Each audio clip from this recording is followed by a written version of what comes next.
Comunidad de libre pensadores, ¿cómo han estado? Y bienvenidos como siempre a nuestra serie Despertando Conciencias. En este informe tendremos el análisis de las siguientes noticias. Los inmigrantes ilegales están rebotando como pelotas de ping-pong en la frontera con México. Y definitivamente, como el tema musical de Celia Cruz, no hay cama para tanta gente. Así le damos comienzo a esta nueva emisión de noticias. México impide a Estados Unidos devolver inmigrantes ilegales y se arriesga a agravar la crisis fronteriza. Bueno, eso es lo que dicen. Estados Unidos está pagando $24,000 mensuales por cada niño migrante no acompañado. Y esta es una cifra descomunal, señores. El gobierno de López Obrador está impidiendo que Estados Unidos reenvíe de vuelta a casa a las familias inmigrantes ilegales, justo cuando se inicia otro brote de COVID, una medida más que amenaza con agravar la oleada fronteriza. El Washington Examiner informó que la decisión de impedir que una gran parte de las familias ilegales no mexicanas regresen a México probablemente obligue a la patrulla fronteriza a liberar a más personas dentro de los Estados Unidos, debido a la escasez de instalaciones para albergar a los miles de migrantes que son detenidos cada día en la frontera. Aquí debo anotar que el gobierno mexicano en cabeza de Andrés Manuel López Obrador había dicho que Estados Unidos irresponsablemente había provocado esta crisis de migrantes, y ahora que se ve invadida por la descomunal ola de personas que quieren cruzar la frontera, entonces le quiere reenviar este problema a México.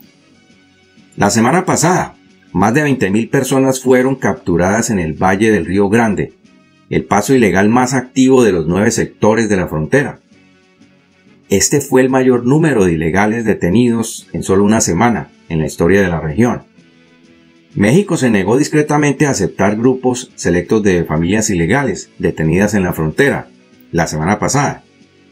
Y una fuente de alto nivel, la Oficina de Aduanas y Protección Fronteriza, dijo a varios medios de comunicación que los detenidos cruzaban la frontera en un lugar y luego eran conducidos de vuelta a México, a cientos de kilómetros de distancia en otro tramo de la frontera.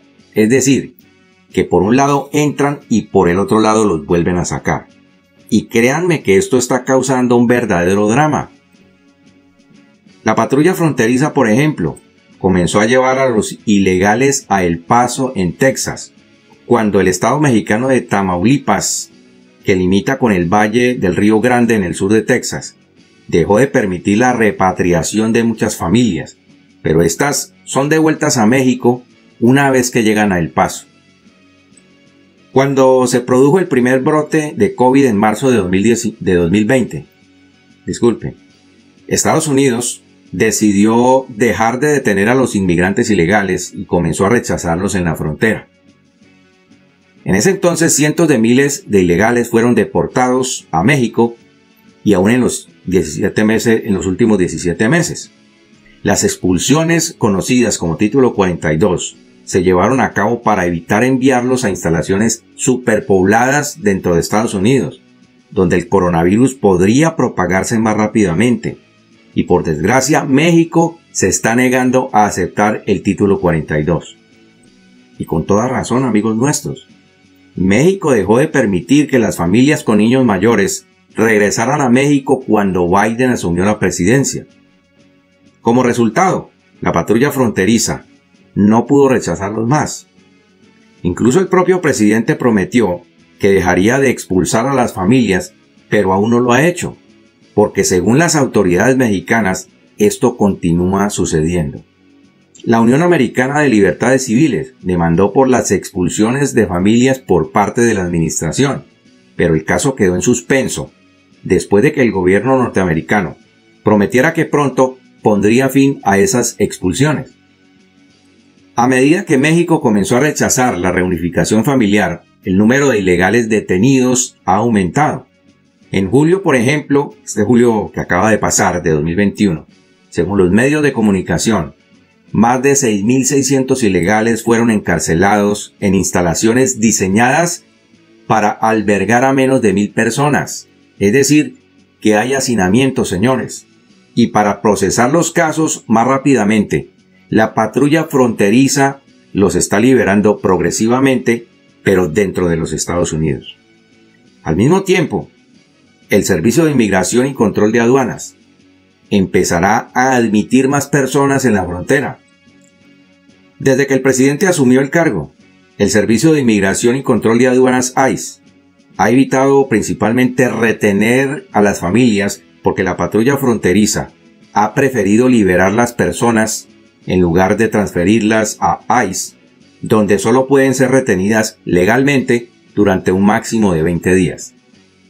Por su parte, ICE destinó $87 millones para alojar a los inmigrantes ilegales en hoteles dentro de la frontera durante unos días antes de ponerlos en libertad, lo cual significa que el 100% de estos inmigrantes ilegales están siendo liberados sin documentos norteamericanos.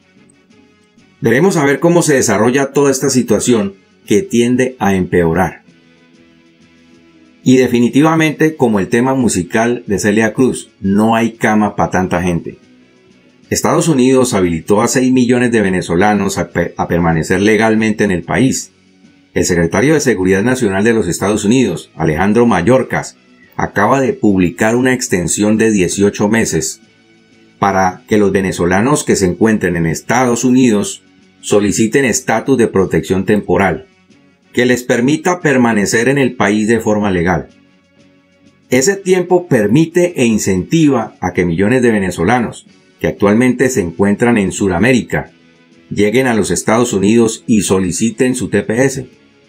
Por supuesto, las críticas no tardaron en llegar cuando Mayorkas anunció este 3 de agosto lo que se interpretó como una verdadera amnistía hacia los venezolanos.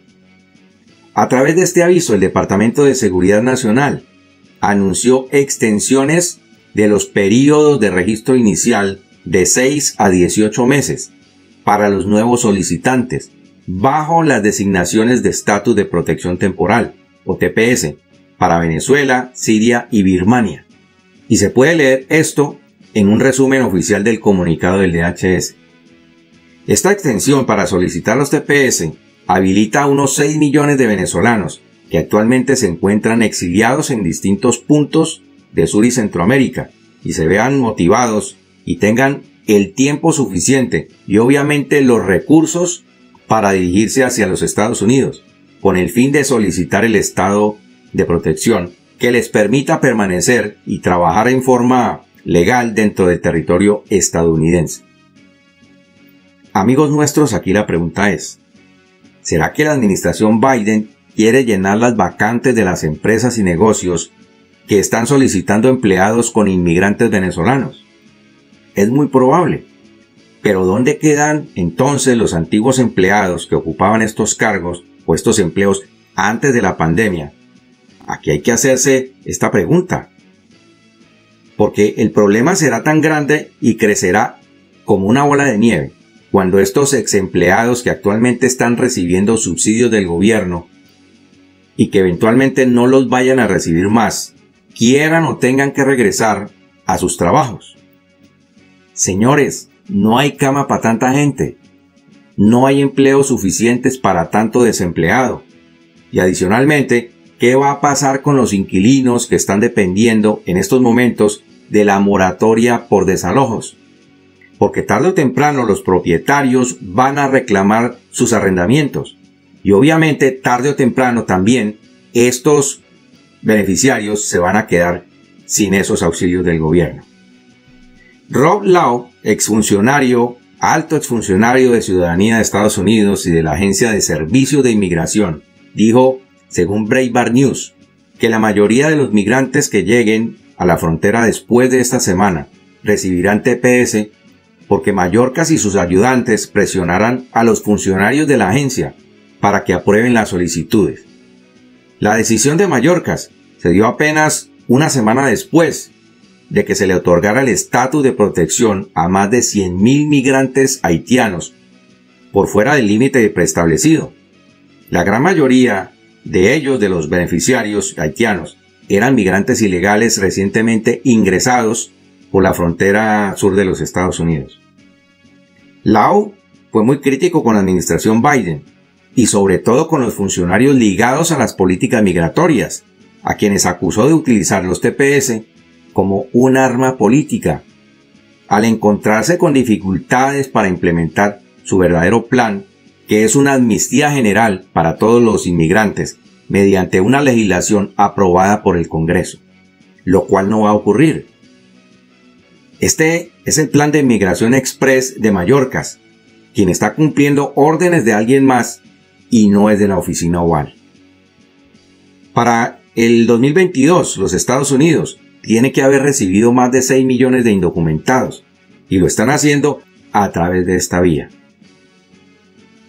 Ahora, una gran mayoría de demócratas de la Cámara de Representantes no está de acuerdo con lo que viene haciendo el DHS a cargo de Mallorcas, y ni qué decir del sector republicano. Así que un plan masivo de inmigración no se va a dar por la vía de una ley del Congreso. El programa TPS fue creado originalmente para albergar a los extranjeros que se encontraban temporalmente dentro de los Estados Unidos, no fuera, y que no pueden regresar a casa de manera segura porque su país de origen sufrió una catástrofe, por ejemplo, o una guerra o un desastre natural. Pero ahora los TPS están siendo utilizados por el gobierno como una herramienta legal que les permite generar una especie de amnistía general para los inmigrantes, sin tener que enfrentarse a una fuerte discusión por la aprobación de esta ley en el Congreso, que podría resultar en una imagen negativa de sus políticas progresistas. Y lo más seguro es que esto termine por derribar las aspiraciones demócratas de conservar la mayoría en las elecciones del próximo año. ¿Se han preguntado por qué el presidente Biden necesita aprobar el plan de infraestructura? En una gran parte para darle empleo a los beneficiarios de los TPS. Sin embargo, estoy seguro que esos más de 3 billones de dólares no serán suficientes para sostener a los nuevos recién llegados a los Estados Unidos. Y por hoy no es más, amigos nuestros. Los espero en nuestro próximo programa.